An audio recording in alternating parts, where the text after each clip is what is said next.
ৰঙালী বিহু সন্মিলনৰ সকলোলৈকে আপোনালোকৰ মাধ্যমেৰে সমগ্ৰ অসমবাসীকে আমি শুভেচ্ছা জ্ঞাপন কৰিছোঁ। আপোনালোকে সকলোৱে জানে যে অসমৰে এখন অন্যতম লেখত ল'বলগীয়া বিহু সন্মিলনে চেপন কেন্দ্ৰীয় ৰঙালী বিহু সন্মিলনে আজি ৩২ সংখ্যক অৰ্থাৎ ২বিংশতিতম বৰ্ষত ভৰি দিছেহি।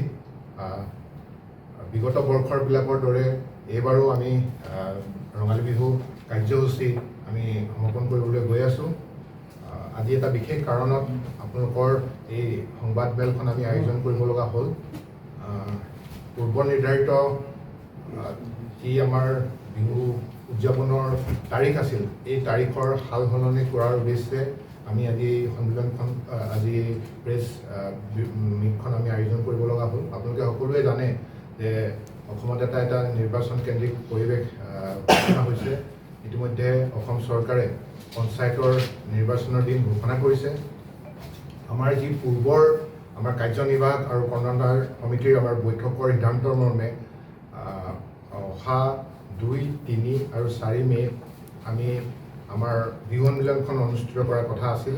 কিন্তু আমি গণতান্ত্ৰিক ব্যৱস্থাৰ যি নিৰ্বাচন, এই নিৰ্বাচনৰ প্ৰতি সন্মান ৰাখি বা আমাৰ কিছু অসুবিধা হোৱাৰ বাবে আমি উক্ত দিনটোত আমি বিহু সন্মিলনখন অনুষ্ঠিত কৰিবলৈ অপাৰগত আৰু আমি অনুষ্ঠিত কৰিব নোৱাৰিম।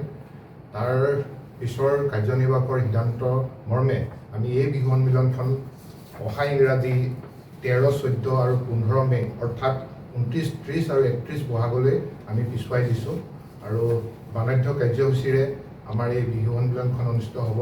আপোনালোক সকলোৱে জানে যে অসমৰ এখন গুণ গৰিমা থকা এখন বিহু সন্মিলন।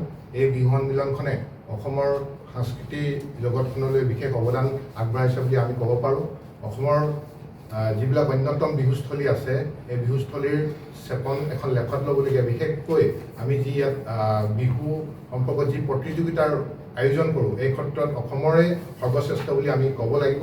যিহেতু আমাৰ যি প্ৰক্ৰিয়াৰে আমাৰ এই বিহু কাৰ্যসূচীত বিহু দলৰ প্ৰতিযোগিতা তথা বিহু কুঁৱৰীৰ বৰ বিহুৱতীৰ যি প্ৰতিযোগিতা হয়, আমি এটা ব্যতিক্ৰমী প্ৰচেষ্টাৰে আমি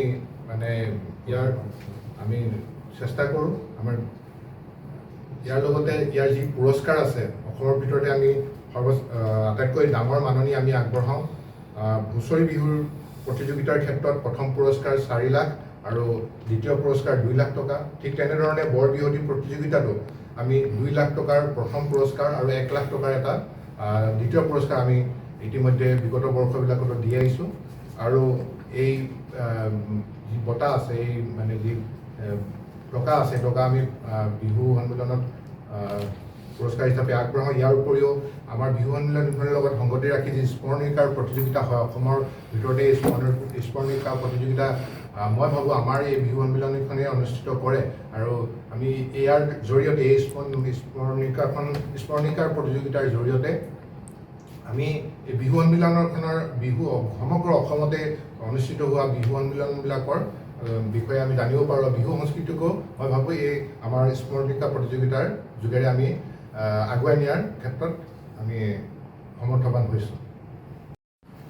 ইয়াৰ লগতে আমি আপোনালোকক অত্যন্ত সুখেৰে জনাব বিচাৰোঁ যে আমাৰ চেপন কেন্দ্ৰীয় ৰঙালী বিহুৰ এটা সদায় কিছুমান ব্যতিক্ৰমী প্ৰচেষ্টা থাকে। আপোনালোকে জানে যে আজিকালি যি বিহুৰ কিছুমান বিভিন্ন ধৰণৰ সংমিশ্ৰণেৰে বিহু এটা বেলেগ ৰূপত উপস্থাপন হ'বলৈ আৰম্ভ কৰিছে, যি এটা বিহুৰ কাৰণে এটা ইতিবাচক দিশ বুলি আমি ভাবিছোঁ।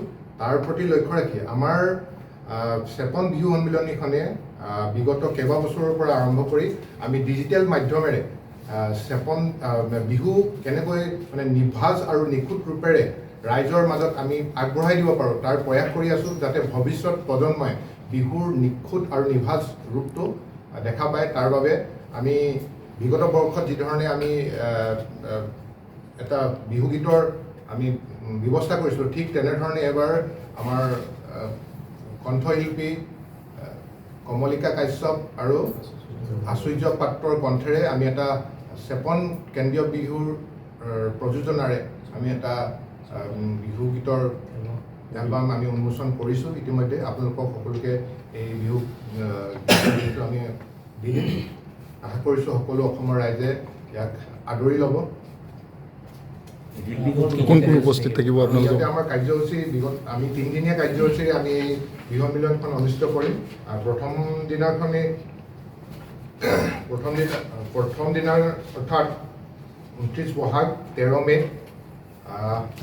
পতাকা উত্তোলনৰ কাৰ্যসূচীৰে আমাৰ কাৰ্যসূচী আৰম্ভ হ'ব। পতাকা উত্তোলন, স্মৃতি তৰ্পণৰ লগতে বৃক্ষৰোপণ আৰু সাহিত্য প্ৰতিযোগিতাৰ আমি আয়োজন কৰিম। তাৰ পিছতে সন্ধিয়া বিয়লি 4 বজাত সদৌ অসম ভিত্তিত হুঁচৰি প্ৰতিযোগিতা আৰু বৰ বিহুৱতী প্ৰতিযোগিতা অনুষ্ঠিত কৰিম। ইয়াৰ দ্বিতীয় দিনত অৰ্থাৎ 30 বহাগ তাৰিখে আমাৰ যি হুঁচৰি প্ৰতিযোগিতা আৰু বৰ বিহুৱতী প্ৰতিযোগিতাৰ চূড়ান্ত প্ৰতিযোগিতা আমি আৰম্ভ কৰিম। ইয়াৰ লগত সংগতি ৰাখি সন্ধিয়ালৈ আমি এখন মুকলি সভা অনুষ্ঠিত কৰিছোঁ। এই মুকলি সভাৰ সঞ্চালন কৰিব পূৰ্বাঞ্চল সাহিত্য সভাৰ সভাপতি অতুল ফুকন ডাঙৰীয়া। এই সভাত আমাৰ মাজত উপস্থিত থাকিব সদৌ অসম ছাত্ৰ সন্থাৰ সন্মানীয় সভাপতি উৎপল শৰ্মা ডাঙৰীয়াকে প্ৰমুখ্যে কৰি অসমৰ সকলোবিলাক দল সংগঠনৰ বিষয়ববীয়া উপস্থিত থাকিব। বিশেষকৈ জাতীয়তাবাদী যুৱ ছাত্ৰ পৰিষদৰ পলাশ চাংমাই ডাঙৰীয়া, সদৌ টাই আহোম ছাত্ৰ সন্থাৰ কেন্দ্ৰীয় সমিতিৰ সভাপতি বসন্ত গগৈ, চাহ জনজাতি ছাত্ৰ সন্থাৰ সভাপতি ধীৰাজ গোৱালাকে প্ৰমুখ্যে কৰি সদৌ অসম ছাত্ৰ সন্থাৰ সন্মানীয় সম্পাদক সমীৰণ ফুকন ডাঙৰীয়া আমাৰ সভাত উপস্থিত থাকিব। সন্ধিয়ালৈ আমাৰ বিশিষ্ট টাই পণ্ডিত মুক্তা হাতী বৰুৱা ডাঙৰীয়াৰ স্মৃতিত আমি সাংস্কৃতিক সন্ধিয়া কাৰ্যসূচী লৈছোঁ। এই কাৰ্যসূচীত আচুৰ্য পাত্ৰ আৰু আচুৰ্য বৰপাত্ৰ আৰু কমলিকা কাশ্যপৰ গীতৰ অনুষ্ঠান আমি অনুষ্ঠিত কৰিম। আৰু শেষৰ দিনা অৰ্থাৎ 31 বহাগ 15 মে তাৰিখে আমাৰ যি সাংস্কৃতিক সন্ধিয়াৰ মুখ্য আকৰ্ষণ জুবিন গাৰ্গ আমাৰ মাজত উপস্থিত থাকিব। আৰু এই সভাখন সঞ্চালন কৰিব ডক্টৰ জ্যোতিপ্ৰসাদ শইকীয়া ডাঙৰীয়া।